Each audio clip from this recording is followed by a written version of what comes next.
우리 다 같이 살아계신 하나님께 우리의 신앙을 고백하심으로 4월 18일 주일 예배, 저녁 예배를 하나님께 드리시겠습니다. 전능하사 천지를 만드신 하나님 아버지를 내가 믿사오며 그 외아들 우리 주 예수 그리스도를 믿사오니 이는 성령으로 잉태하사 동정녀 마리아에게 나시고 본디오 빌라도에게 고난을 받으사 십자가에 못 박혀 죽으시고 장사한 지 사흘 만에 죽은 자 가운데서 다시 살아나시며 하늘에 오르사 전능하신 하나님 우편에 앉아 계시다가 혈로서 산자 죽은 자를 심판하러 오시리라. 성령을 믿사오며 거룩한 공예와 성도가 서로 교통하는 것과 죄를 사해 주시는 것과 몸이 다시 사는 것과 영원히 사는 것을 믿사옵나이다. 아멘. 찬송가 369장 대침 맡은 우리 구주 369장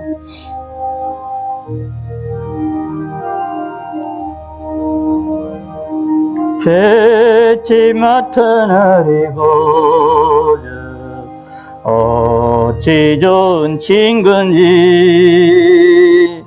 걱정 근심 무거운지 우리 주께 맡기세. 주께 검없는 고로 복을 받지 못하네.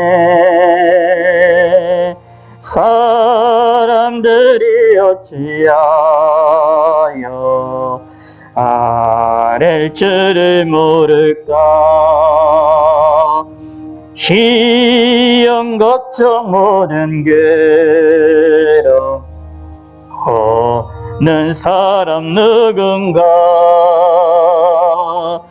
부딜 없이 낙심 말고 기도드려 아뢰세. 이런 진실하신 친구 찾아볼 수 있을까. 우리 약함하시오니 어찌 아니하랴까. 근심 걱정 무거운지 아니 진짜 누군가. 피난처는 우리 예수 주께 기도드리세. 세상 친구 멸시하고 너를 조롱하여도 예수 품에 안기어서 참된 위로 받겠네. 아멘.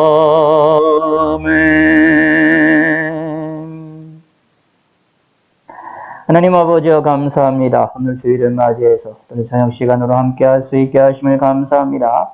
모여서 예배드리며 또 온라인으로 함께하는 성도들 위해 함께하여 주시고 저들이 하나님을 의지하는 데에 부족함이 없게 하시고 하나님을 생각하며 하나님께 은혜를 받으며 하나님과 교제하며 하나님께 예배하는 시간 주심을 감사합니다. 저희들에게 건강 주시옵고 저희들에게 평안함을 주시고 우리의 삶을 지켜주시옵소서. 이 어렵고 이 힘든 시기를 지켜주시고 무사히 잘 통과할 수 있게 하시고 하루하루의 삶에 우리들의 평안함이 넘쳐나게 하시고 서로 오고 가는 소식이 좋은 소식들이 오고 갈 수 있도록 하나님이 저희들의 삶을 지켜주시옵소서. 이 힘든 이 삶 가운데에 우리의 삶에 세세한 즐거움과 평안과 행복들을 주시고 그 행복으로 인하여 우리가 힘을 얻으며 하나님께 찬양 돌리며 하나님을 섬기는 일에 부족함이 없게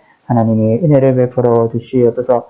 저희 온 세계 만방 곳곳에 있는 주님의 몸된 교회들을 지켜주시고 함께하여 주시옵소서. 감사드리오며 예수님의 이름으로 기도드렸습니다. 아멘. 예. 하나님 말씀 누가복음 4장 1절에서 13절까지의 말씀입니다. 누가복음 4장 1절에서 13절까지 93면 누가복음 4장 1절 예수께서 성령의 충만함을 입어 요단 강에서 돌아오사 광야에서 40일 동안 성령에게 이끌리시며 마귀에게 시험을 받으시더라. 이 모든 날에 아무것도 잡수시지 아니하시니 날수가 다함에 줄이신지라. 마귀가 이르되 내가 만일 하나님의 아들이거든 이 돌들에게 명하여 떡이 되게 하라. 예수께서 대답하시되 기록된 바 사람이 떡으로만 살 것이 아니라 하였느니라. 마귀가 또 예수를 이끌고 올라가서 순식간에 천하만국을 보이며 이르되 이 모든 권위와 그 영광을 내가 네게 주리라. 이것은 내게 넘겨준 것이므로 내가 원하는 자에게 주노라. 그러므로 내가 만일 내게 절하면 다 내 것이 되리라. 예수께서 대답하여 이르시되 기록된 바 주 너희 하나님께 경배하고 다만 그를 섬기라 하였느니라. 또 이끌고 예루살렘으로 가서 성전 꼭대기에 세우고 이르되 내가 만일 하나님의 아들이거든 여기서 뛰어내리라. 기록되었으되 하나님이 너를 위하여 그 사자들을 명하사 너를 지키게 하시리라 하였고 또한 그들이 손으로 너를 받들어 네 발이 불에 부딪히지 않게 하시리라 하였느니라. 예수께서 대답하여 이르시되 주 너의 하나님을 시험하지 말라 하였느니라. 마귀가 모든 시험을 다 한 후에 얼마 동안 떠나리라. 아멘. 우리 찬송가 412장 412장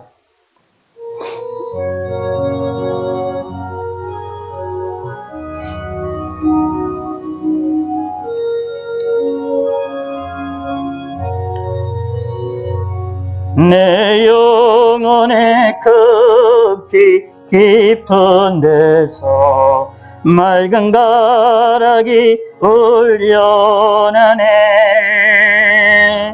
하늘 곡조가 언제나 흘러나와 내 영혼을 고이 싸네. 평화 평화로다 하늘 위에서 내려오네. 그 사랑의 물결이 영원토록 내 영혼을 덮으소서. 내 마음속에 솟아난 이 평화는 깊이 묻힌 보배로다. 나의 보화를 캐내어 가져갈 자 그 아무도 없으리라.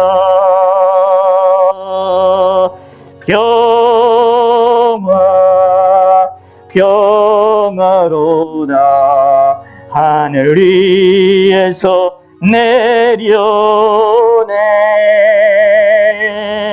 그 사랑의 물결이 영원토록 내 영혼을 덮으소서.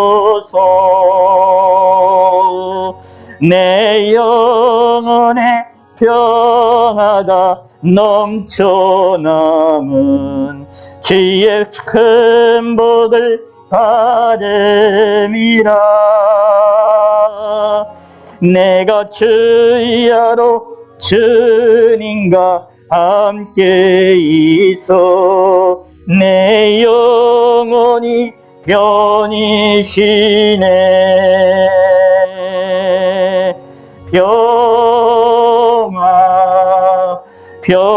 평화로다 하늘 위에서 내려오네. 그 사랑의 물결이 영원토록 내 영혼을 덮으소서.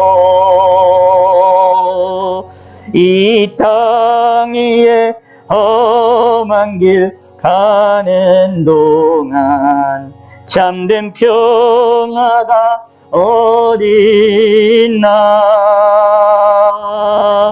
우리 모두 다 예수를 친구 삼아 참 평화를 누리겠네.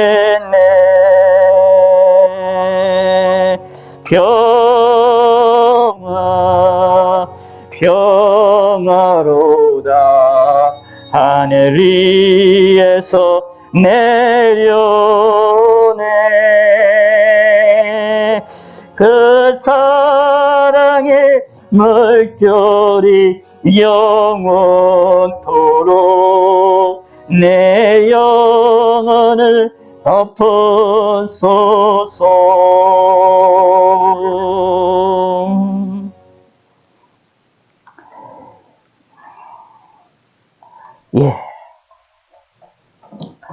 누가복음 4장 1절서부터 13절까지 있는 말씀으로 성령에게 이끌리시며 라는 제목으로 하나님 말씀을 듣고 상고하며 은혜 받는 시간이 되기를 원합니다. 오늘 이 본문을 통하는 내용은 우리가 잘 알고 있고 유명한 내용입니다.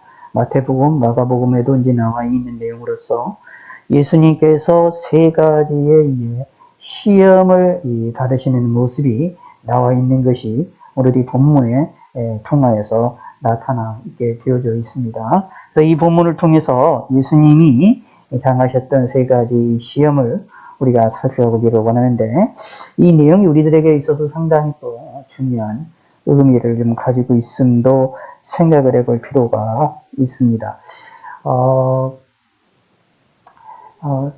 창세기에 보면 하나님께서 이제 아담과 하와를 창조를 하시게 되고, 그 아담과 하와에게 이제 선악을 알게 나무를 따먹지 말아라. 모든 것은 다 먹을 수 있지만 동산 가운데 있는 선악을 알게 나무를 따먹지 말라고 명령을 하시고, 이 일에 순종을 해야 될 아담과 하와가 뱀의 유혹을 받아서 선악을 알게 하는 나무를 따먹죠. 그때 그 유혹받았을 때의 이 모습, 그때의 그 사건을 통해서 아담과 하와는 이제 실패를 하게 되지만, 오늘 본문에 나와 있는 이 예수님은 오히려 그와 아담과 서로 대비를 이루면서 예수님도 시험을 받으셨지만 승리하셨음을 우리에게 보여주고 있습니다. 그러므로 사단이 이 믿음의 사람들을 향하여 시험을 하게 되고 유혹을 하게 되어지고 공격을 하게 되어질 것이지만, 그러는 것에 대하여 예수님이 승리하셨으므로 예수님을 믿는 자들은 예수 그리스도의 이름으로 그러한 사단의 유혹과 시험들을 이길 수 있게 되어질 것이다 라는 것도 우리에게 희망을 주고 우리에게 소망을 주는 또 사건이 되어지기도 합니다. 심지어 예수님에게도 사단이 이렇게 공격을 했는데, 이렇게 유혹을 했는데 우리 믿음의 사람들을 향하여서는 공격을 안 하겠느냐, 유혹을 안 하겠느냐, 당연할 것이다 라는 이야기입니다. 그런데 성경에 의하면 이런 사단의 유혹과 공격은 창세 때서부터 아담과 하와 타락하기 전이었던 아담과 하와 때서부터 사실상 있었으니 명확히 드러나 있고, 당연히 타락한 이후 인간에게도 계속해서 이 사단이 인간을 유혹을 해서 하나님께로부터 멀어지도록 사람들을 이끌어 나가고 사람들을 멸망의 길로 끄집어내고 멸망의 길로 끌어가는 일들이 계속해서 있었다라는 것도 명백한 사실이기 때문에 우리에게 있어서 이러한 사단의 유혹이라는 것은, 사단의 공격이라는 것은 예수 믿는 사람들이나 사실 어떻게 보면 넓게 따지면 모든 인류에게 계속적으로 있는 사건이다라는 것입니다. 그런데 이것이 사람마다 또 환경마다 또 시기마다 시대마다 그것이 각각 개인에게나 또는 단체적으로나 교회적으로나 다양한 방법으로 다양한 면으로 더욱더 나타나게 될 것이다 라는 것이고, 그럼에도 불구하고 예수 믿는 사람들은 예수님이 이 시험을 이기셨으므로 우리도 예수님으로 인하여 이 시험을 이길 수 있다라는 사실 또한도 우리는 믿어야 되겠습니다. 동시에 이 세 가지의 이 시험을 받으시는 이 예수님의 사건을 통해서 우리가 또 기억을 해봐야 되는 것 중에 하나가, 사단이 공격을 하는 이 내용에, 우리를 유혹하는 이 내용에 큰 몇 가지의 방식들이 있음을 우리는 빨리 또 눈치를 챌 필요가 있습니다. 우리에게 어떤 식으로 어떤 방향으로 우리에게 공격을 해 나오는지 이 본문을 통해서 우리가 살펴볼 수 있고, 그것을 이길 수 있는 방법도 우리가 예수님이 승리하신 모습을 통하여서 우리가 또 발견을 해낼 수가 있을 것입니다. 그러므로 예수님이 행하신 대로 사단이 유혹하는 것을 이기는 방법을 우리가 배워야 되는데, 동시에 이거는 우리의 힘으로 해낼 일이 아니라 예수 그리스도의 이름을 붙잡고 예수님의 이름을 앞세우며 성령의 능력에 힘입어서 살아나가는 믿음의 성도가 되셔야만 하겠습니다. 자, 오늘은 이 내용을 조금 더 간단하게 내용을 살펴보도록 하겠습니다. 이걸 자세하게 보면 조금 이것도 한 3시간 이상씩 봐야 될 내용들이지만, 오늘은 간단하게 전체적인 큰 틀 중심에서 살펴보도록 하겠습니다. 먼저 4장 1절을 우리가 함께 읽겠습니다. 예수께서 성령의 충만함을 입어 요단강에서 돌아오사 광야에서 40일 동안 성령에 이끌리시며. 아멘. 여기에 예수님이 앞서 이게 우리가 오전에 보았던 3장 21절 22절 세례 요한을 통하여서 세례를 받으실 때에 하늘이 열리고 성령이 비둘기 같은 형체로 예수님 위에 강림하심을 사건, 그리고 하늘에서 소리가 들려서 나는 내 사랑하는 아들이라 내가 너를 기뻐하노라 라는 말씀을 들으신 후에, 이때에 그 이후에 이 성령께서 성령의 충만함을 받아서 행하시는 일들이, 가장 먼저 하나님의 사역을 하기 전에 먼저 행하셨던 일들이 무엇이냐, 광야에서 40일 동안 소위 말해서 금식하셨다 라고도 이야기를 하는 그런 사건을 우리가 살펴볼 수 있습니다. 자, 중요한 것은 성령에게 이끌리시며 라고 말합니다. 자, 우리가 여기서 내용을 잘 좀 기억할 필요가 있어요. 그런데 2절 초반에 뭐라고 말하고 있느냐 하면 마귀에게 시험을 받으시더라. 마귀에게 시험을 받으시더라. 다시요. 그 앞에 뭐라고 부릅니다. 성령에게 이끌리시며 마귀에게 시험을 받으시더라. 근데 그 앞에는 뭐라고 표현하느냐 하면 성령의 충만함을 입어 라고 말합니다. 성령의 충만함을 입었습니다, 예수님이. 그리고 예수님이 이 땅에서 행하시는 것들을 성령의 충만함을 입어 행하셨다라는 이 성경이 기록되어 있는 것인데, 당연히 우리들도 성령의 충만함을 받아서 살아나가야 되는데, 성령의 충만함을 입었고 성령의 이끌리심을 받았으면, 자, 우리가 생각할 때에 모든 것이 잘 되어지고 모든 것이 순탄하게 되어지고 형통하게 우리가 인생이 생각하는 성공의 길로 나가야 되는데, 이 예수님에게 있어서의 이 첫 번째 성령의 이끌려서 강력하게 이끌리셔서 행했던 것이 뭐냐? 40일 동안 금식하셨고, 그리고 마귀에게 시험을 받으셨다라는 사실입니다. 어떻게 보면 무엇일까요? 어려운 일을 당했다라는 이야기입니다. 그러므로 우리는 기억을 해야 됩니다. 성경에 분명히 이것도 나옵니다. 성령의 충만함을 받아서 역사를 할 때에 베드로나 또 이게 오순절의 사건에 있었던 사건처럼 많은 이들이 회개하고 하나님께로 돌아오고 소위 성공이라고 볼 수 있고 형통이라고 볼 수 있는 것처럼 하나님의 놀라운 은혜와 은총을 맛보고 기도의 응답도 받고 우리 삶의 희망과 소망이 일어나고 큰 기적의 역사도 맛보는 그런 사건도 성경에 분명히 나타납니다. 그러므로 우리는 그것도 믿어야 됩니다. 그것도 바라봐야 되고요. 그런데 동시에 성경에서는 그것만 이야기를 하고 있지도 않습니다. 성령의 충만을 받아 또 성령의 이끌림을 받았을 때에 예수님께서도 어떻게 일어나느냐, 오히려 40일 동안 금식하는 일이 일어났었고, 그리고 사단에게 시험을 받았더라. 40일 동안 금식을 받으면서 마귀에게 시험을 받았다라는 얘기, 여러 가지 어려운 일이 생겼다라는 이야기를 우리가 생각해 볼 필요가 있습니다.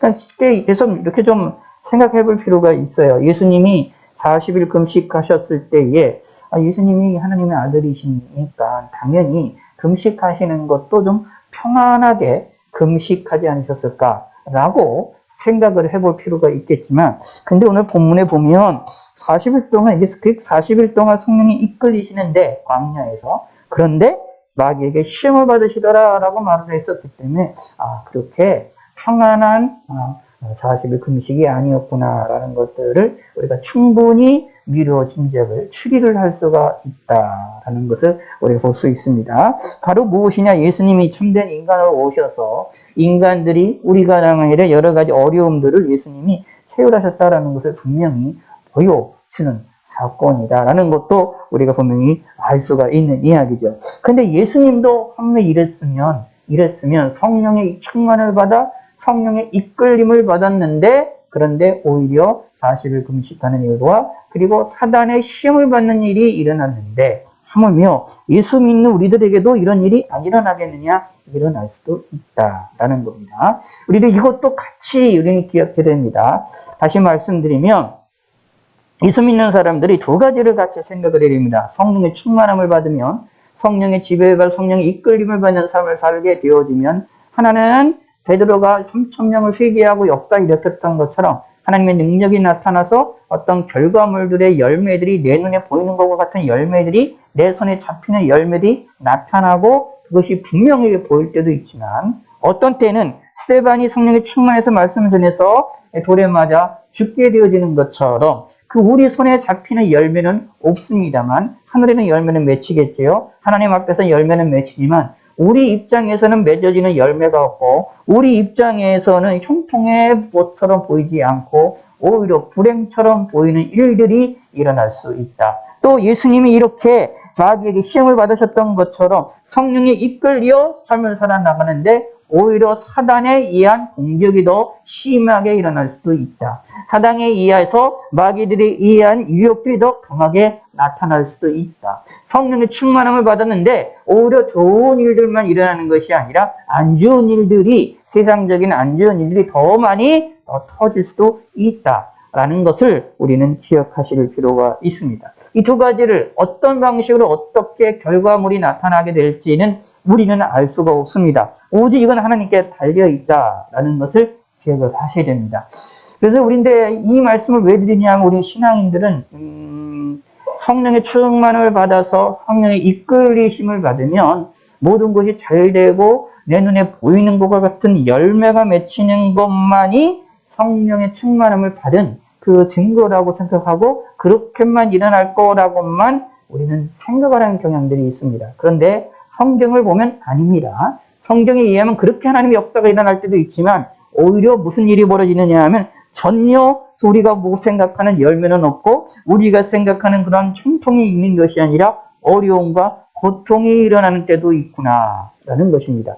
예수 믿는 사람들의 신앙생활에 이것이 분명히 있습니다. 하나님께 은혜를 충만히 받고 믿음을 갖게 되어지고 예수를 믿고자 하고 주님을 온전히 섬기고자 하게 되어지면 어떤 일들이 벌어지게 되느냐, 내 삶에 하나님의 도우심으로 인하여 나의 길이 쭉쭉 길이 열려질 때도 있지만 어떤 때는 오히려 더 길이 막혀지고 더 고통이 일어나고 왜 내가 예수를 믿어야 되는지 고민스럽게 일어날 만한 사단의 유혹들과 사단의 공격들과 어떻게 꺾여지고 힘든 일들이, 내 육체가 힘들어지거나 삶이 힘들어지거나 심리적으로 힘들어진 일들이 더 일어날 수도 있다라는 것입니다. 그런데 하나님께서는 이러한 어려운 일이 있을 거, 그러한 일들이 있다 할지라도, 사단의 시험이 있다 할지라도 성령으로 이끌어 나가시는 것을 통하여서 무슨 일이 벌어지느냐? 그거를 이길 수 있게 하신다라는 이야기입니다. 이 내용을 제가 계속 강조하고 있는 내용이 시편 23편에 있는 말씀을 잘 기억을 하셔야 됩니다. 마음에 새기셔야 됩니다.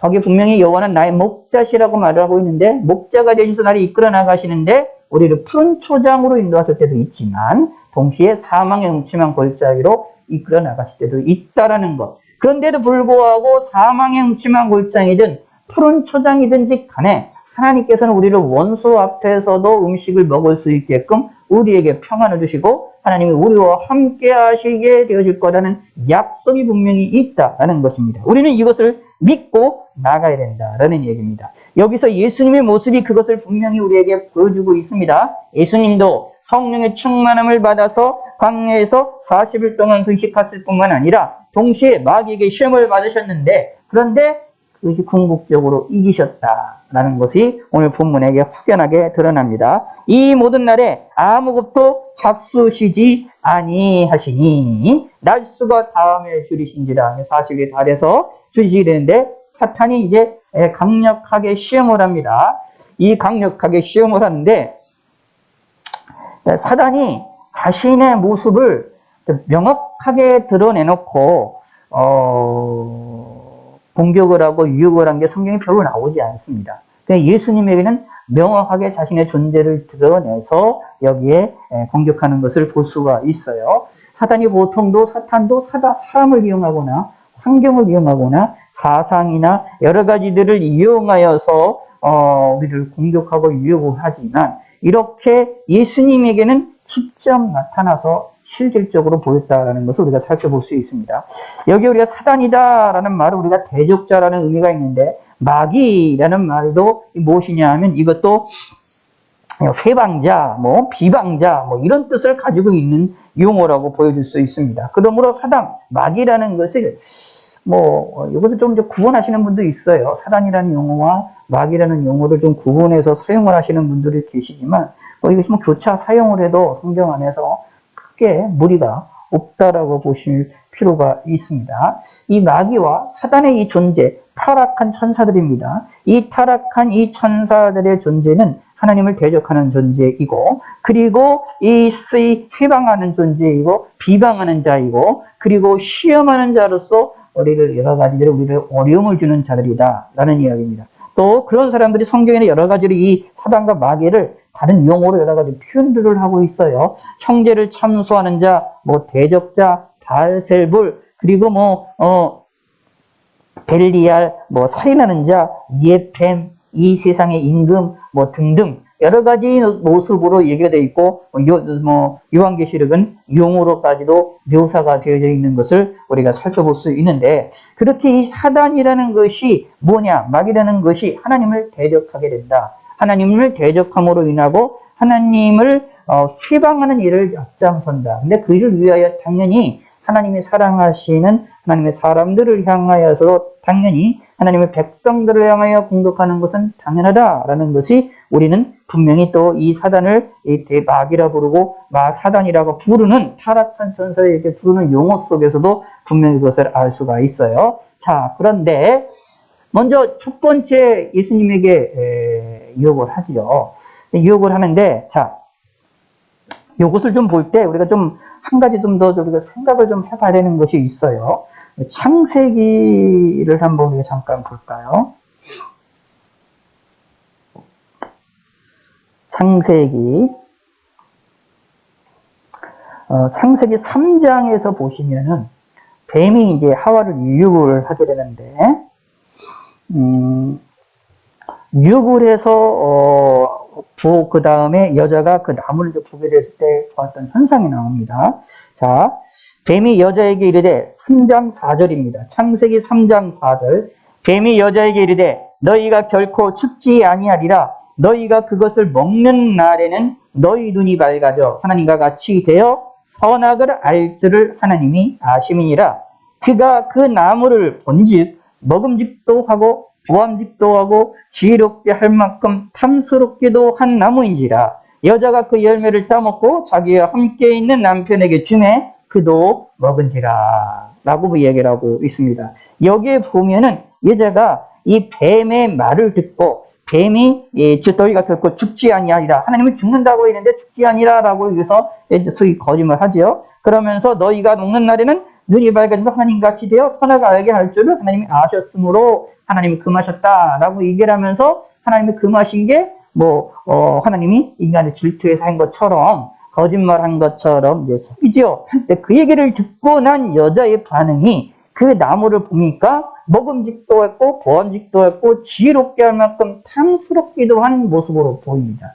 이것이 이 여자가 이런 유혹을 받게 됐지요. 먹음직도 하고 보암직도 하고 지혜롭게 말 탐스럽게 하는 탐욕 또는 이러한 욕구를 이런 것들을 가리키는 것들 또 여기에 보암직도 하고 먹음직도 하는 사건들 바로 요게 이제 유혹을 받았을 때의 그 실제적인 현상들을 보여주고 있는데 사실 이것처럼 예수님이 시험을 당하셨을 때의 첫 번째도 뭐냐면 먹는 문제였습니다. 자, 무슨 뜻이냐 하면 자, 사단이 우리를 공격하고 우리에게 유혹을 하게 되어질 때에 여러 가지들이 있지만 그 도구들로서 무엇을 하느냐? 우리의 시각에 이 하와에게도 이야기를 함을 통하여서 나타나는 현상, 보암직도 하고 먹음직도 하고 그런 것처럼 나타냈던 것처럼 예수님에게 지금 가장 중요한 것이 먹는 거였거든요. 줄이셨습니다. 줄이셨으므로 힘드셨을 거라는 이야기입니다. 그런데 이거를 가지고 사단이 공격을 한다라는 겁니다. 자, 마귀가 이르되 내가 만일 하나님의 아들이거든 이 돌들에게 명하여 떡이 되게 하라. 예수께서 대답하시되 기록된 바 사람이 떡으로만 살 것이 아니라 했느니라. 여기에서 보면 만일 하나님 아들이거든 이 돌들을 명하여 떡이 되게 하라. 자, 하나님의 아들 이거든 당연히 해서 하나님의 아들이죠. 맞지요. 근데 이 돌을 명하여 떡이 되게 하라. 예수님이 하실 수 있을까요? 없을까요? 분명히 하실 수 있습니다. 그런데 이런 것을 하라고 마귀가 시킵니다. 무슨 뜻이냐 하면 마귀가 지금 원하는 것은 뭐냐면 자신의 말대로 예수님이 움직이기를 원하는 거였어요. 그리고 그것을 위하여 가장 중요한 것이 뭐냐면 예수님에게 지금 당장 필요한 먹는 문제였다라는 겁니다. 먹는 문제를 가지고 이야기를 해요. 그래서 어떻게 되느냐 하면 돌들로 떡을 만들지 못하면 네가 하나님의 아들이 아닌 거다 라고 이야기를 하면서 예수님에 대하여 예수님 스스로 자신에 대하여 이렇게 부정적으로 생각을 심어주도록 이런 말들을 공격을 한다라는 얘기입니다. 이게 사단의 공격의 그런 방식이라고 보시면 됩니다. 우리들에게도 이런 식의 방식으로 공격을 한다라고 보시면 됩니다. 우리들에게 약점이 있으면 약점을 가지고 파고들고 그 약점을 가지고 파고들면서 우리의 존재 자체를 부정하게 만들고 우리의 존재 자체를 우리의 생각과 우리의 모습을 그것을 제대로 인식하지 못하게 만들고자 하는 게 사단의 유혹이다라는 이야기입니다. 흐리게 만든다라는 이야기입니다. 예수님이 이제 비유 가운데에 그 땅의 비유를 하는 것 가운데 이거 나오는 것 중에 땅은 좋은데 주위에서 이렇게 쭉 이렇게 가시가 나무들이 덮쳐서 자라지 못하게 하는 것처럼 사단이 우리를 어떻게 가시덤불로 우리를 가로막아서 우리의 생각과 마음을 가로막는 것들을 이렇게 알 수 있다라는 얘기예요. 그리하여서 뭐가 되느냐 하면 우리에게 가장 중요했던 것은 먹는 문제이거든요. 의식주에 관한 문제를 가지고 이거를 파고들면서 우리의 예수님에게도 파고들었죠. 그럼 우리들에게 동시에 이렇게 똑같이 파고들어서 우리에게도 우리가 정말 하나님의 믿는 사람이냐, 하나님의 백성이냐라는 우리의 신분에 대한 의심을 갖게 만든다. 다시 말하게 한다면 정말 예수 믿는 게 좋은 것이냐, 정말 예수 믿는 것이 바른 일이냐 라고 우리에게 의문을 던져주는 그런 공격들을 한다라는 이야기입니다. 어떻게 보면 대단히 이성적인 지식적인 그런 걸 가지고 논리적으로 공격하는 것이지요. 그런데 예수님께서는 그 일에 대하여 뭐라고 대답하시느냐 하면 말씀을 가지고 대답하십니다. 동시에 논리적으로 공격했으니 논리적으로 방어를 하는 건데 하나님의 말씀으로 방어를 합니다. 기록된 바 사람이 떡으로만 살 것이 아니라 했느니라. 마태복음에 의하면 떡으로만 살 것이 아니요 하나님의 말씀으로 살 것이다 라고 말씀하시는 것은 조금 더 추가적으로 설명을 하고 있는데 여기 사람이 떡으로만 살 것이 아니요 라는 말씀을 통하여서 무엇이 있느냐 하면 더 중요한 것이 있다라는 얘기입니다. 먹는 문제보다 더 중요한 것이 있음. 지금 이 순간에는 이 예수님이 지금 하셔야 되는 인원이 뭐가 있느냐 하면 배고픈 거를 느껴야만 하고 배고픈 상태로 금식을 해야만 해야 될 때다라는 얘기입니다. 그게 더 중요한 것인데 그거를 피하기 위하여 하나님이 원하시지 않는 일을 하면 안 된다라는 것을 여기 예수님께서 분명하게 이야기하는 것이죠. 그런데 그걸 뭐로 얘기하느냐? 말씀을 가지고 얘기합니다. 이걸 통해서 우리들도 하나님의 말씀으로 사탄과의 전쟁에서 이길 수 있구나, 유혹을 이길 수 있구나 라는 것을 알 수가 있어요. 그래서 우리가 성경을 잘 이해하고 성경을 잘 바라보는 것이 중요합니다. 그런데 사단도 이거를 잘 알고 있어서 이거로만 끝나지 않고 사단도 때로는 이제 말씀을 가지고 공격을 하게 되는 것이 다음번에 이 뒤에 뒷부분에 이가가 나오게 됩니다. 첫 번째, 두 번째 시험과 세 번째 시험은 마태복음에 있고 좀 다르게 순서가 다르게 묘사가 되어져 있긴 한데, 마태복음을 보면 여기 5장, 누가복음 4장 5장 계속 봅시다. 마귀가 또 예수를 이끌어 올라가서 순식간에 천하만국을 보이며 이르되, 여기 보면 예수를 이끌고 올라가서 어디로 올라갔는지 모르지만 순식간에 천하만국을 보입니다. 순식간에 천하만국의 화려한 것을 보였다라고 보았을 때 사단의 능력이 엄청나게 강함을 보여주고 있습니다. 여기에 마귀가 예수에게 나타나서 예수를 이끌고 가가지고 여기에 순식간에 천하만국을 보이는 이런 놀라운 사건을 벌였다라는 걸로 보았을 때 어떻게 해요? 마귀들에게도 어느 정도는 하나님께서 이 능력이 있은 것을 허용을 하신다는 것을 보여주고 있어요. 근데 그게 아무 때나 드러나게 하시는 것은 아니다. 또 그런 것을 알 수가 있지만, 그런데 중요한 것은 이렇게 순식간에 천하만국을 보였다라는 이야기인데, 여러 가지 어떤 방식을 보였을까, 이거 가지고 이야기를 할 수도 있겠지만, 중요한 거는 순식간에 천하만국을 보여서 뭘 했느냐 하면, 유혹을 하는 것이, 예수님을 시험을 하는 것이 더 핵심적인 내용입니다. 뭐냐 하면 6절을 보시기 바랍니다. 시작. 이르되 이 모든 권위와 그 영광을 내가 내게 주리라. 이것은 내게 넘겨준 것이므로 내가 원하는 자에게 주노라. 그러므로 내가 만일 내게 절하면 다 내 것이 되리라. 자, 여기에서도 사실은 상당히 논리적인 위험성이 여기 있는데, 원래 천하만국의 권위와 영광은 다 누구 거냐면 하나님 거예요. 그리고 사단에게 이 주어졌다라고 말하기가 힘들어요. 사단이 자기가 주어진 것처럼, 자기가 하는 것처럼 여기에서 이 사실상 속이는 거예요. 그리고 내게 절하면 다 이것이 내 것이 되리라 라고 이야기하면서 뭘 하게 되느냐 하면 자신에게 경배하라 라고 예수님에게 요구를 한다라는 얘기입니다. 이런 시험은 동시에 우리들에게도 동일하게 일어납니다. 여기에 순식간에 천하만국을 예수님에게는 직접 보였지만 우리들에게는 우리의 삶 속에서는 사단이 어떻게 하느냐, 우리의 삶에서 어떻게 해요? 화려한 것들, 세상에서의 영광과 권위와 화려한 것들을 우리에게 보여주면서, 우리는 인간은 먹는 것들, 보는 것들, 보세요. 하와가 선악을 알게 하는 나무를 따먹기 전에 일어났던 사건, 먹음직도 했고 보암직도 했고 탐스럽기도 했다라고 말을 하고 있는데, 그것이 우리 인간이 느끼는 유혹의 가장 핵심적인 세 가지 모습이라고 보시면 됩니다. 거기에서 뭐가 나와 있느냐 하면 여기에 보암직도 하는 것, 다시 말하면 사람들에게 보암직도 하고 모든 영광을 얻게 되어지게 되면 상당히 사람들로부터 명예도 얻으며 편안하게 삶을 살아나가는 것처럼 보이고 영광도 얻는다라고 말을 하고 있는 거 보니까 영광도 명예도 추구하는 것이 인간의 삶이거든요. 근데 이것을 정확하게 찌릅니다. 사단이 찔러서 자기가 주는 것처럼 사실 이런 모든 것들도 하나님이 주시는 것이고 하나님의 손에서 움직이는 것이지만 사단은 어떻게 하냐? 그것이 자기가 주는 것으로 그것을 우리에게 유혹을 하고 거짓되이 우리에게 공격을 한다라는 것도 이 본문을 통해서 알 수가 있어요. 우리 성경의 전반을 보면 이 성경 전체를 보면 여기 누가복음에서 나와 있는 5절과 6절에서 말하는 이 사단의 말이 거짓말인 것을 알 수가 있습니다.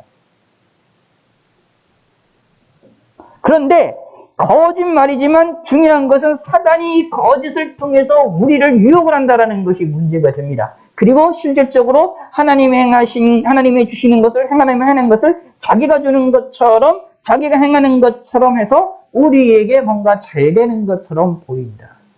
잘 되는 것처럼. 그리하여서 뭐를 하게 되느냐? 가장 핵심적인 것. 누굴 따르냐? 하나님을 섬길 거냐? 자기를 섬길 거냐? 사단을 섬길 거냐? 하나님을 섬길 거냐? 해서 하나님이 아니라 자신을 섬겨야 된다라는 것을 유혹을 한다. 이게 사단의 공격의 방법임을 또 우리는 알 수가 있다.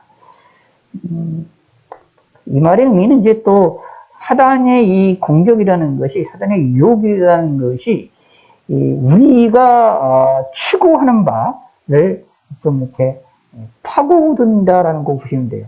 약점을 파고들어 가고 또 하나님의 하시는 일들을 자기가 하는 것처럼 하여서 사람들을 지배하려고 하는, 다시 말로 표현하면 뭐가 되느냐 하면 하나님 대신 자기 자리가, 하나님 대신해서 하나님 자리를 앉으려고 하는 존재들이 누구냐 하면 사단이라고 보시면 됩니다. 마귀들이라고 보시면 됩니다. 사단이 우리 앞에서 무엇으로 나타나기를 원하느냐 하면 하나님처럼 나타나기를 원한다라는 겁니다. 이게 혹시 나오죠? 내가 원하는 자에게 주노라. 이게 됩니까? 사실은 성경적으로 볼 때 사단이 원하는 자에게 자기가 원하는 대로 이런 권위, 영광을 사람들에게 줄 수 있습니까? 아니거든요. 사단도 하나님의 허락을 받아 움직입니다. 이게 대표적인 것이 욥기서에 나오거든요. 이 사탄조차도 하나님의 허락을 받아 움직여 나가는 것이기 때문에 여기에 사단이 스스로 자기 원하는 자에게 준다? 있을 수 없는 일입니다. 그런데 이렇게 공격을 한다는 것입니다. 그리하여서 누가 더 크게 보이게 만드느냐 하면 하나님보다는 사단이 더 크게 보이게끔 더 만들고, 하나님은 멀리 있는 존재로 보이게 만들고 자신은 가까이 있는 존재로 만드는 것이 사단의 유혹의 방법이다라는 이야기입니다. 우리들에게 사단이 이렇게 역사를 합니다.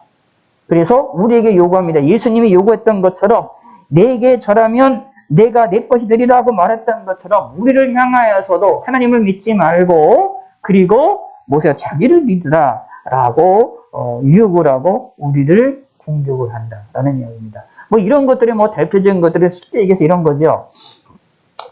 뭐 점을 친다거나 오늘의 운세 같은 것들을 보면 가끔 맞거든요. 오늘의 운세 같은 것이 맞을 때도 있고요. 사탄의 역사들, 점을 치는 자들이 가면, 귀신 들은 자의 역사들이 가면 미래를 맞추는 경우도 있거든요. 그러면 어떻게 사람들에게 무엇을, 하나님을 믿지 말고 자신을 믿고 귀신을 따르도록, 마귀를 따르도록 그렇게 유혹하는 거거든요. 그런 일들이 뭐냐 하면 사단의 방식이라는 이야기입니다. 핵심은 뭐냐 하면, 핵심은 권위와 영광을 내가 내게 주리라 라고 말하는 이게 핵심이 아니에요. 이게 중요한 게 아니에요. 이건 다 거짓말인데 이걸 자기 하는 것처럼 해서 속여서 뭘 하게 되느냐 하면은 자신을 섬기라 라는 것이 사단의 유혹의 핵심이다 라는 얘기입니다. 자, 그러면 예수님께서는 이 이야기를 들으시고 어떻게 했냐? 당연히 사단의 이 마귀의 말의 핵심적인 논리를 아셨으므로 그것을 깨부시는 겁니다. 그것을 깨뜨리십니다. 뭐라고 말씀하시냐면 기록된 바 주 너희 하나님께 경배하고 다만 그를 섬기라 하였느니라. 이것이 우리가 핵심입니다. 자, 성경에서 강조하고 있는 예수님이 이거 내었던 이 사건을 우리가 마음속 깊이 생각을 해야 됩니다. 어떤 일이 있든지 무슨 일이 있든지 간에 말씀드려서 천하 만국이 만약 우리 안에 순식간에 보이고 만약에 우리가 권위와 영광으로 충만하게 일어나는 것이 있다 할지라도 우리의 삶에 있어서 주 너의 하나님을 경배하고 하나님을 섬기는 일에 방해가 되면 그거는 버릴 줄 알아야 된다는 겁니다. 우리에게 핵심이 되는 것은 뭐냐 하면 하나님을 경배하고 하나님을 섬기는 것이 핵심이다라는 것이 성경에서 말하는 핵심이고 하나님이 우리에게 알려주는 핵심입니다. 근데 예수님이 이것을 다시 끄집어내서 이것을 확실하게 이야기를 합니다. 자, 그럼 무슨 뜻이냐 하면 6절과 7절을 통해서 사단은 비교를 하고 있는 겁니다. 세상의 영광이 더 중요하냐? 다시 말하면 편하게 사는 것이 중요하냐? 명예를 얻으며 사는 것이 중요하냐? 아니면 하나님을 섬기는 게 중요하냐? 이걸 질문하는 거예요. 우리 눈에 보이고 우리 눈에 쉽게 살아나가는 것은 세상의 영광인 거거든요. 만국의 영광인 거거든요. 내가 경험하기 쉽고 내가 만지고 움직이고 보는 것들 쉬운 것이 세상의 영광입니다.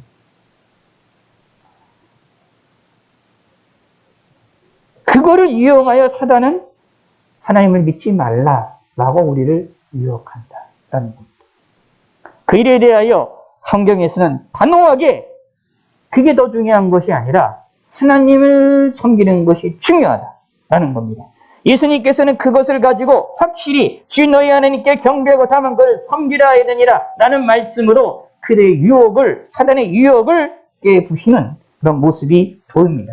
우리도 예수님의 이 말씀에 힘입어서 우리의 삶에 있어서 나에게 있어서 가장 중요한 게 뭐냐? 하나님을 섬기고 하나님께 경배하고 하나님만을 섬기는 게 핵심이라는 사실을 깨달으셔야 됩니다.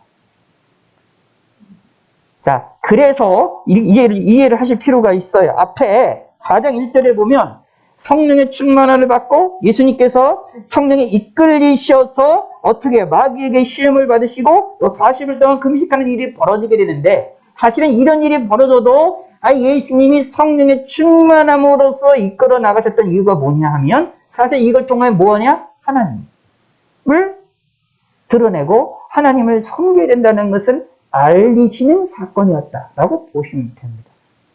우리가 결국 무슨 뜻이냐 하면 성령의 충만함을 받고 성령의 이끌리심을 받는 삶의 핵심적인 것은 뭐냐 하면 하나님을 섬기기 위함이다라는 얘기입니다. 그러면 하나님을 섬기기 위한 삶 가운데에 성령의 충만함과 성령의 이끌리심을 받았을 때 그 결과가 우리가 생각한 큰 순탄의 길을 형통의 길로 나타날 수도 있고 때로는 고통의 길과 어려운 일도 나타날 수도 있지만 사실은 그런 모든 것 속에서 다 하나님을 섬기게 하기 위한 것이 하나님의 특징, 하나님의 성령, 하나님의 이끌리심의 중요한 핵심적인 요소다라는 이야기입니다.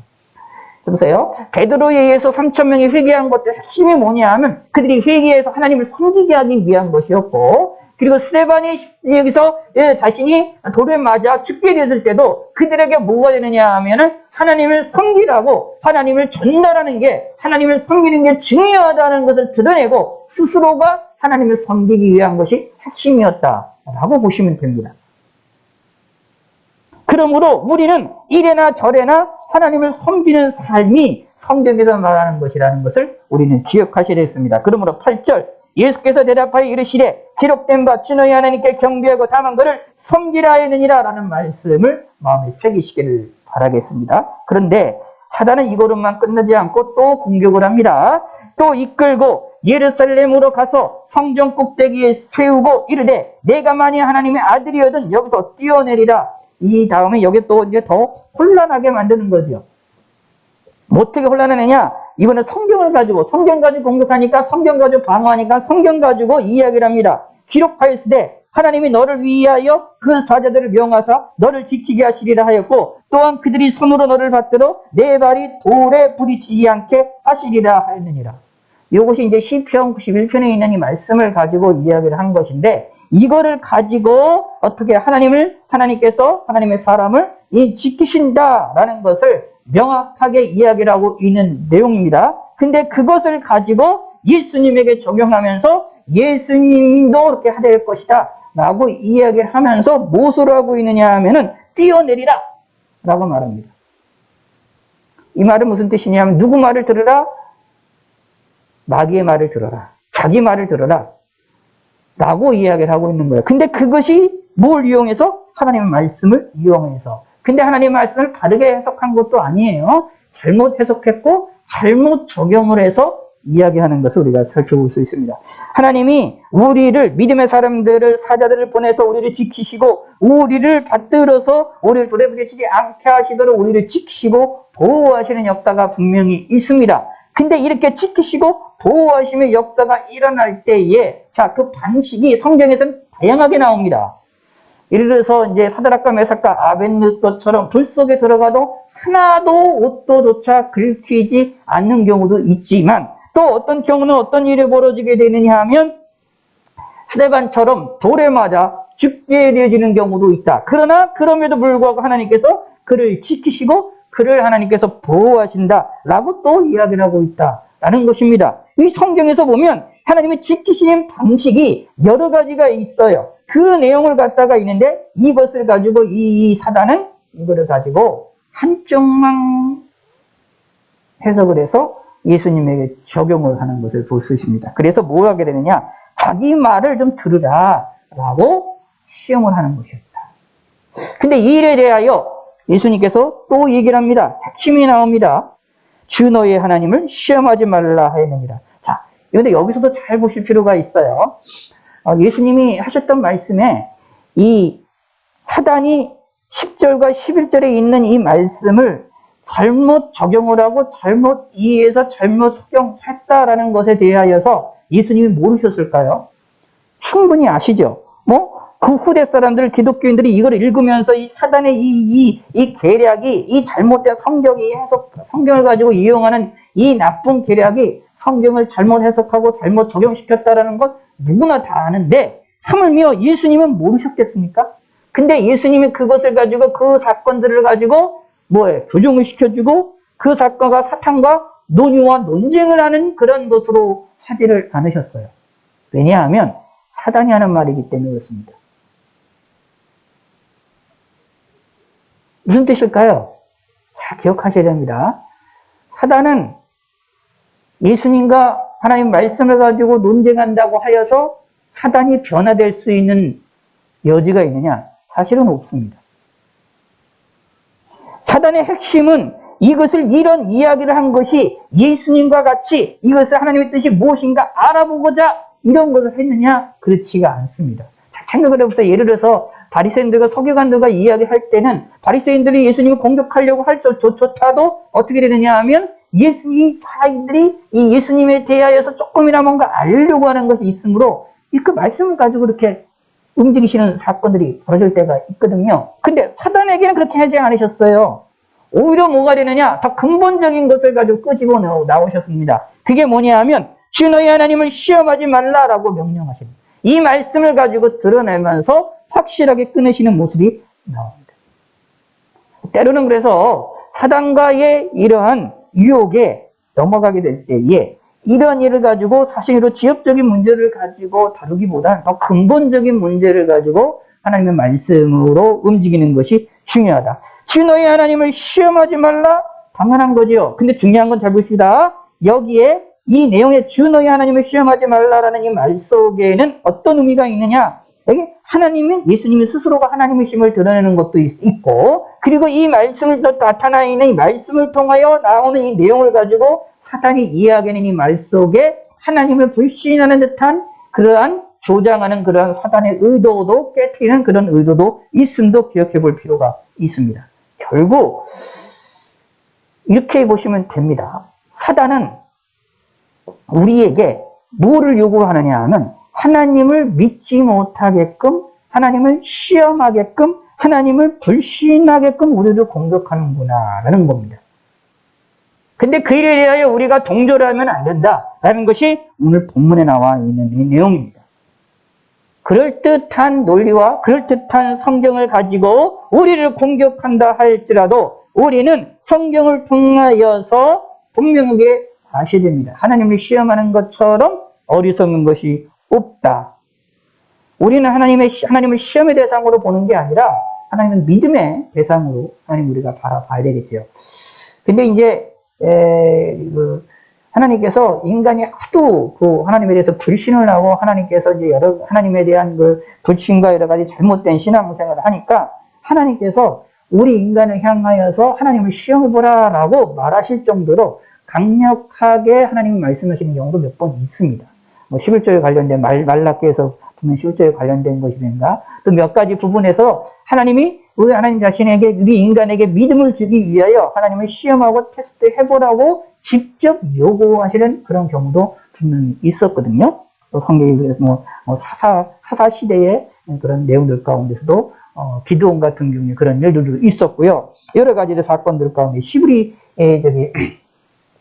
왕들 가운데서 또 그런 것도 있었고요. 하나님께서 그런 경우도 있었습니다. 그런 것은 무엇을 통하느냐? 그거를 통해서 하나님이 요구하셨던 것이 우리 인간이 하나님을 시험하고 하나님을 의심하는 것을 하나님께서 원천 차단하시기 위한 하나님의 방식이었다는 것도 우리가 생각해 볼 필요가 있습니다. 결국 하나님이 우리에게 원하시는 것은 뭐냐 하면 하나님을 믿는 것을 원하신다라는 것입니다. 하나님 믿는 자, 이것이 우리 예수 믿는 사람들이 해야 될 일이고, 사실 또 이게 예수님이 이거를 통하여서 주 너희 하나님을 시험하지 말라, 하나님 믿으라는 얘기잖아요. 이 말씀을 통해서 승리하셨던 것처럼 우리들도 이것으로 사단을 승리할 수 있구나라는 것도 알 수가 있게 됩니다. 사단의 유혹을 승리할 수 있는 방법, 하나님을 온전히 의지하면 된다라는 것이 오늘 본문을 통해 나타납니다. 자, 그런데 기억하셔야 될 것은 사단은 이렇게 예수님을 3번 시험을 하고 이걸로 끝나느냐? 아니에요. 자, 13절의 표현을 보시기 바랍니다.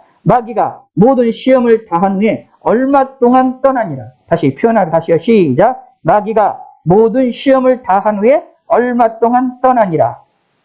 얼마 동안 떠나니라고 말하고 있어요. 그러면 무슨 뜻이에요? 다시 온다라는 얘기예요. 그러니까 사단의 유혹이 다시 일어났다라는 이야기입니다. 근데 방식이 달라졌죠. 성경에서 사단이 그 후로 사단이 역사했다라는 말이 나오지 않지만, 사단이 유혹하고 시험했다라는 표현이 나오지 않지만, 사단의 시험과 이 사단의 공격들이 계속해서 나옵니다. 뭘 통하여? 사람들을 통해서. 예수님을 대적하는 사람들을 통하여. 예수님을 싫어하는 사람들의 마음속에 그런 것들을 심어주어서 예수님을 계속해서 공격을 하게 되는 것을 볼 수가 있습니다. 얼마 동안 있다가 떠났다가 다시 왔다라는 거거든요. 다시 아니라 방식이 다르다라는 겁니다. 자, 이 말은 무슨 뜻이냐 하면 사단의 역사는, 사단의 시험은, 사단의 공격은, 사단의 유혹은 한 번으로 끝나지 않는다. 계속해서 일어난다라는 이야기입니다. 우리를 잠시 동안 떠나갈 수 있지만, 그 시험이 잠시 동안 멈출 수 있지만, 사단의 유혹이 잠시 동안 멈출 수 있으면 다른 방식으로, 다른 방향으로, 다른 식으로 우리를 항상 공격을 한다라는 것을 우리를 기억하셔야 된다. 예수님에게도 이렇게 역사했는데, 예수님에게도 이렇게 사단이 유혹을 하고 시험을 했는데, 하물며 우리에게는 안 그러겠느냐라는 겁니다. 당연히 한다라는 얘기입니다. 그러나 우리에게 희망과 소망이 있습니다. 그 소망이 뭐냐 하면 예수님이 사단을 이겼다. 사단의 이 유혹을 이겼다. 이 유혹이 우리 인간에게 가장 어려운 이 유혹들인데, 이것은 이 유혹에 의하여 어떻게 해요? 첫사람이었던 하와도 넘어졌던 유혹인데, 아담도 넘어졌던 유혹이지만, 그러나 이 예수님은 그 시험을 이기셨다. 충분히 이기셨다라는 것을 우리에게 보여주고 있습니다. 그러므로 우리 예수님을 믿는 우리들은 예수님이 이 승리하신 것으로 인하여 나머지 모든 것들도 승리할 수 있다라는 것입니다. 심지어 여기에 보면 시험을 모든 걸 다 후에 얼마 동안 떠나니라라고 말했으니까 다시 돌아와서 시험했었다라는 이야기거든요. 다양한 방법으로. 근데 그런 모습들이 다른 복음서들을 계속 보면 예수님이 거기에 넘어갔느냐, 그 시험에 빠졌느냐, 아니라 다 승리하셨음을 우리는 성경을 통해서 분명히 인식을 할 수 있다라는 얘기입니다. 심지어 십자가의 죽으심을 통하여서도 우리가 승리하셨음을 우리는 성경을 통해서 분명하게 우리는 알 수 있다. 하물며 우리들은 어떠하겠느냐? 우리들도 예수 믿는 믿음의 사람들로서 우리가 승리하게 될 것이다 라는 얘기입니다. 물론 우리가 신앙생활을 하시다가 보면 이 사단의 유혹에 넘어질 수도 있고요, 쓰러질 수도 있지만, 결국 예수 믿는 사람들은 다시 일어나서 그것을 이길 수밖에 없게 됩니다. 궁극적으로는 우리가 승리할 수밖에 없습니다. 왜냐하면 우리는 예수 믿는 사람들이기 때문입니다. 근데 예수님은 어떤 분이냐?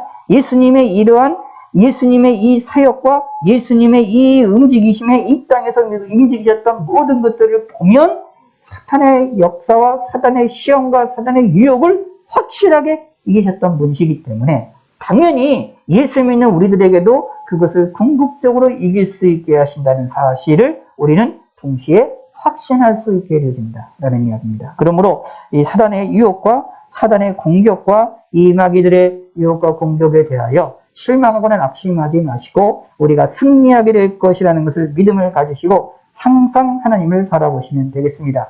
여러 가지가 있지만 하나님 이기는 방법의 여러 가지 내용들이 여기 본문에 아까도 말씀드렸지만 중요한 거 핵심적인 것만 몇 가지 말씀드리면 사람이 떡으로만 살 것이 아니오 라고 말을 하고 있어서 자 핵심적 마태복음에 하나님의 말씀으로 산다라는 것, 하나님의 말씀으로 시험도 이겼고 하나님의 말씀으로 우리는 산다라는 거 잊지 마셔야 되는 것이고, 또 하나 두 번째는 하나님께만 경배해야 된다. 그 하나님만 섬겨야 된다. 하나님만 섬기는 삶이 뭐냐? 하나님을 시험하지 말아야 된다라는 얘기입니다. 사실 이게 한마디로 이야기하면 이거예요. 8절입니다. 오직 하나님만 경배하고 하나님만 섬기자. 그러면 그게 사단을 이기는 길이다 라고 생각을 하시면 됩니다. 8절 말이 읽고 마치겠습니다. 예수께서 대답하여 이르시되 시작.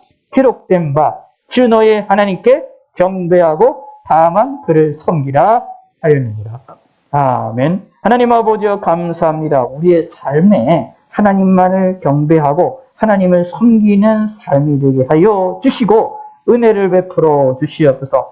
어떤 일이 있든지 무슨 일이 있든지 하나님만을 섬기고자 하고 하나님께 예배하고자 하는 믿음을 갖게 하여 주시고 이 일을 위하여 우리에게 성령의 충만함을 주신다는 사실도 우리가 믿을 수 있게 하시고 알게 하여 주시옵소서. 성령의 이끌림을 받으면서 우리가 하나님을 섬길 줄 아는 믿음의 사람이 되어져서 하나님을 기쁘시게 드리며 사단의 유혹과 사단의 공격으로부터 항상 승리하는 믿음의 성도들이 될 수 있도록 복을 내려 주시옵소서. 감사드리오며 예수님의 이름으로 기도드렸습니다. 아멘. 예, 우리 찬송가 430장.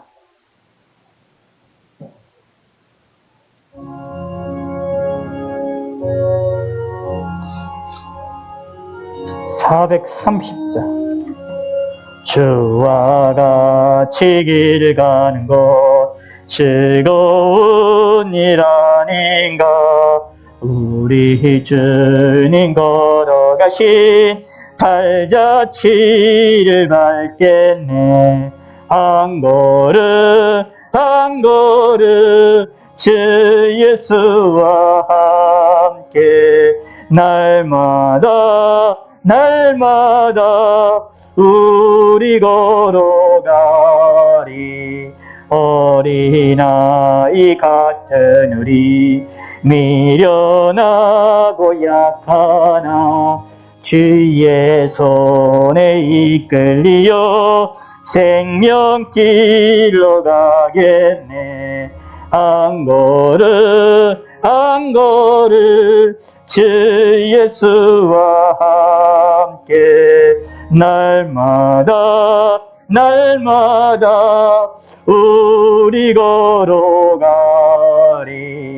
꽃이 피는 들판이나 험한 골짜기라도 주가 인도하는 대로 주와 같이 가겠네.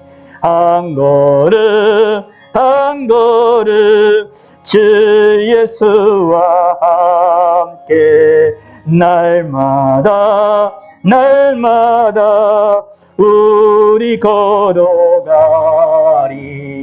옛 선지자 해녹같이 우리들도 천국에 들려 올라갈 때까지 주와 같이 걷겠네.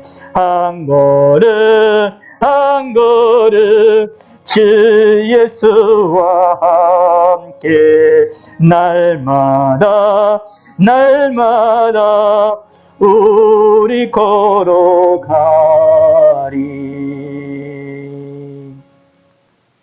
기도하겠습니다. 하나님 아버지여 감사합니다. 하나님께 예비드리며 영광 돌릴 수 있게 하심을 감사합니다. 이 어려운 시기에 하나님이 도와주심을 감사합니다. 저들에게 건강을 주시고 강건함을 허락하여 주시고 우리 마음의 평안함을 허락하여 주시고 하나님께 귀한 힘을 드렸습니다. 이 천번 예배와 감사의 힘을 드렸사오니 이 힘을 흠양하여 주시고 받아 주시옵고 우리의 삶에 어려움이 없도록 함께 하시고 도움을 허락하여 주시고 사단의 유혹과 사단의 공격으로부터 우리가 이길 수 있는 믿음의 성도들이 되게 하여 주시고 하나님만을 섬길 수 있는 하나님께 경배와 예배드릴 수 있는 믿음의 성도를 될 수 있도록 저들의 심령을 지켜주시고 우리의 삶을 지켜주시옵소서. 우리에게 지혜를 주시고 말씀을 깨닫게 하여 주시고 하나님만을 바라볼 수 있는 믿음의 성도가 될 수 있게 하여 주시옵소서. 이제는 우리 주 예수 그리스도의 은혜와 성부 하나님의 만극하신 사랑과 성령 하나님의 감동, 역사, 내주하심이 이제 있는 모든 성도들과 온라인으로 함께하는 성도들과 온 세계 만방 곳곳에 있는 믿음의 성도들 위해 이제로부터 영원토록 함께 있을지어다. 아멘.